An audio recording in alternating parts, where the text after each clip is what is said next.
এবার ভিক্টরকে চেপে ধরেই সত্যিটা স্বীকার করালো রাহুল। হ্যাঁ বন্ধুরা, শুধু তোমার জন্য সিরিয়ালের আগামী পর্বগুলোতে এমনটাই হতে চলেছে।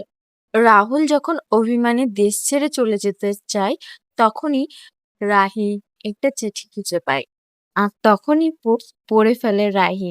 আর পড়ে বুঝতে পারে যে রাহুল আমাদের ছেড়ে চলে যাচ্ছে।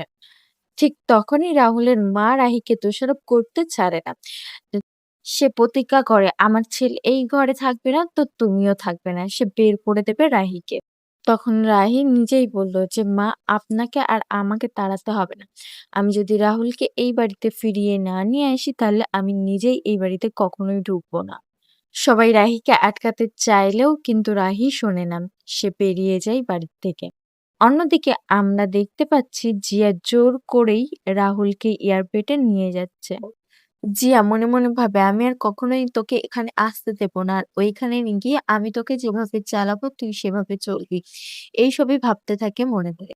কিন্তু রাহি সে চলে যাওয়ার আগেই রাহি সেখানে গিয়ে হাজির হয়।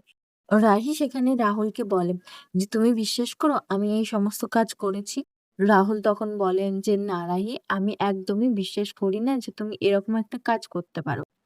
তখন রাহি একটু স্বস্তি পায় এবং বলে, রাহুল এই সমস্ত কাজ যে করেছে আমি তাকে তুলে দেব তোমার হাতে।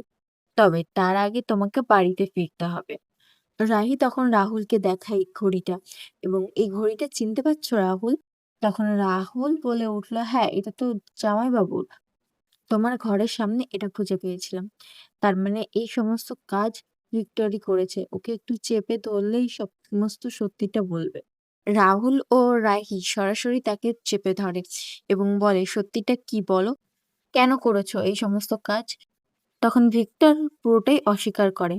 কিন্তু রাহুল রামধোলাই দেওয়ার পর সে সত্যিটা স্বীকার করে।